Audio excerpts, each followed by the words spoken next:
Data yang semacam ini yang akan didengar, yang diinginkan oleh Jokowi. Sehingga kalau kemudian ada orang mengatakan Jokowi mungkin panik, sebagai orang yang pernah bekerja sama dengan Jokowi, sangat mungkin dia panik kalau dia punya data ini.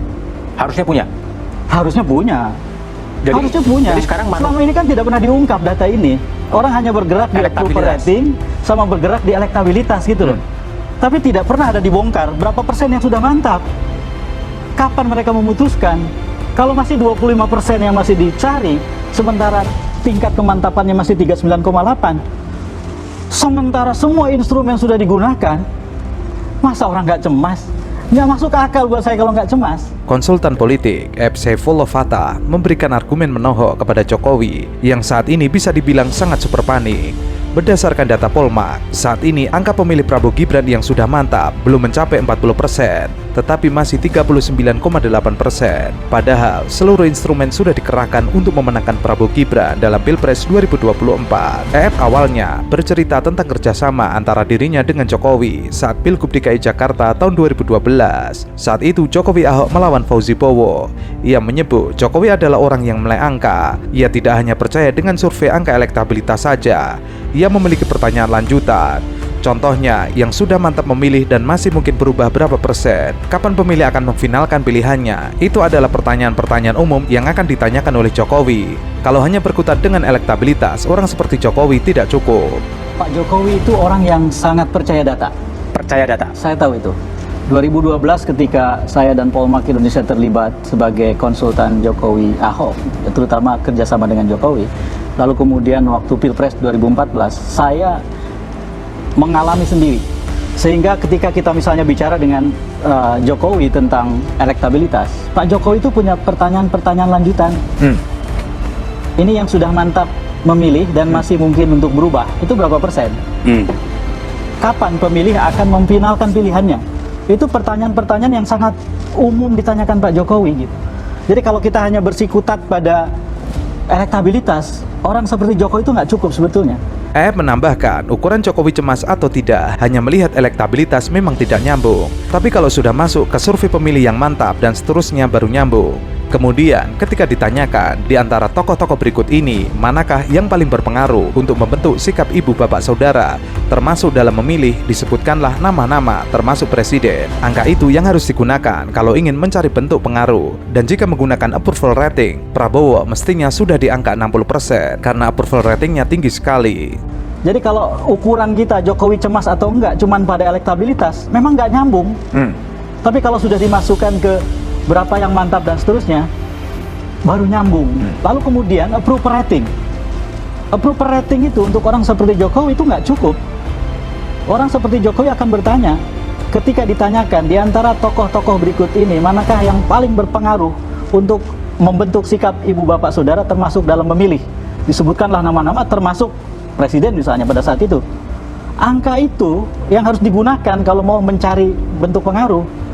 Kalau approval rating dipakai ukuran dari kemarin-kemarin, Pak Prabowo mestinya udah 60% dong elektabilitasnya. Orang approval ratingnya katanya tinggi sekali kan. Tingkat kepuasan itu juga tidak cukup buat seorang Jokowi. Pasti ada pertanyaan survei yang lebih detail menyangkut beberapa isu kehidupan sehari-hari. Contohnya, seberapa jauh orang merasa puas dengan kehidupannya atau tidak. EF lalu memperlihatkan survei nasional Polmark periode 14 Januari sampai 25 Januari. Salah satu pertanyaannya adalah, kapankah ibu bapak saudara menetapkan atau memfinalkan pilihan terhadap calon presiden dan wakil presiden?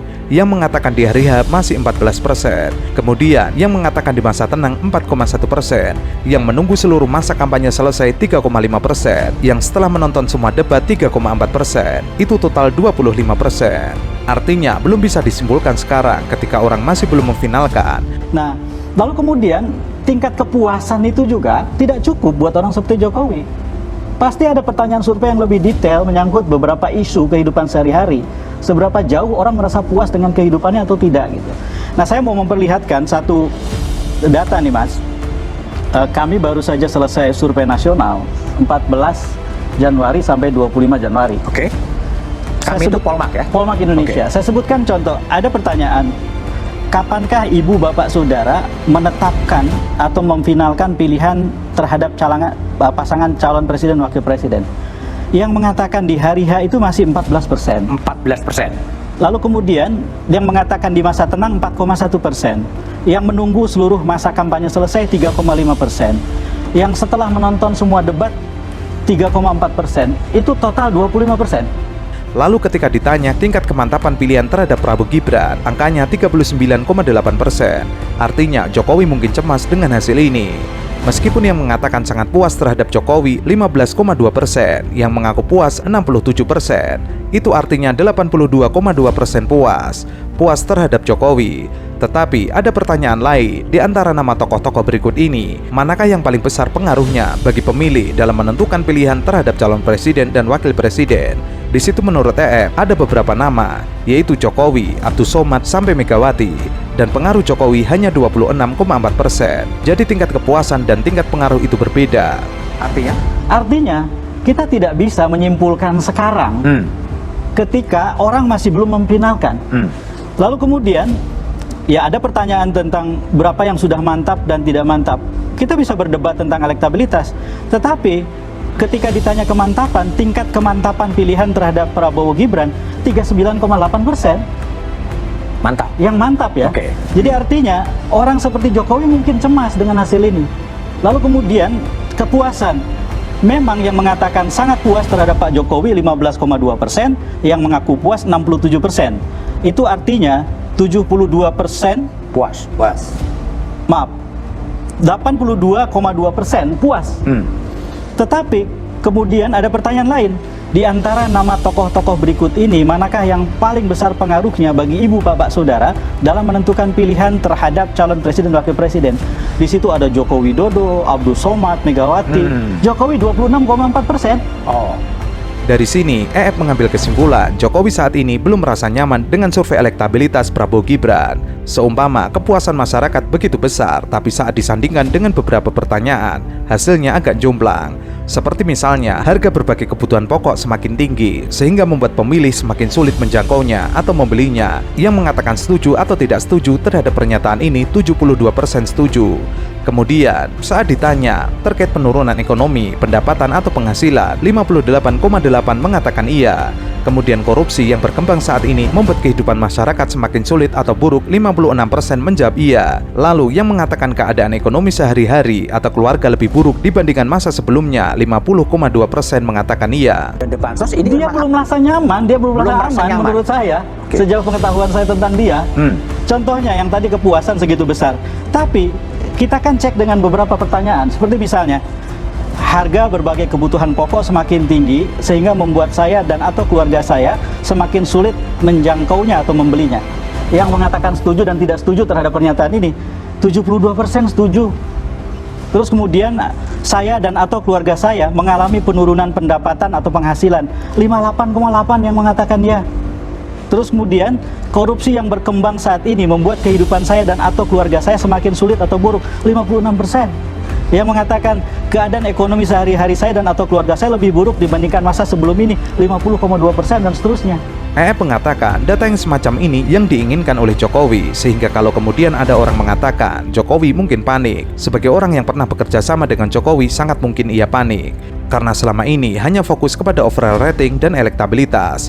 Jokowi tidak diberitahu berapa persen yang sudah mantap, kapan mereka memutuskan kalau masih 25% belum mantap menentukan pilihan. Sementara tingkat kemantapan pemilih Prabowo Gibran masih 39,8%. Sementara semua instrumen yang dimiliki oleh Jokowi sudah dikerahkan, otomatis Jokowi akan cemas. Data yang semacam ini yang akan didengar, yang diinginkan oleh Jokowi. Sehingga kalau kemudian ada orang mengatakan Jokowi mungkin panik, sebagai orang yang pernah bekerja sama dengan Jokowi, sangat mungkin dia panik kalau dia punya data ini. harusnya punya. Harusnya punya. Harusnya punya. Jadi sekarang selama ini kan tidak pernah diungkap data ini. Orang hanya bergerak di approval rating sama bergerak di elektabilitas gitu loh. Tapi tidak pernah ada dibongkar berapa persen yang sudah mantap. Kapan mereka memutuskan? Kalau masih 25% yang masih dicari, sementara tingkat kemantapannya masih 39,8. Sementara semua instrumen sudah digunakan, masa orang nggak cemas? Nggak masuk akal buat saya kalau nggak cemas.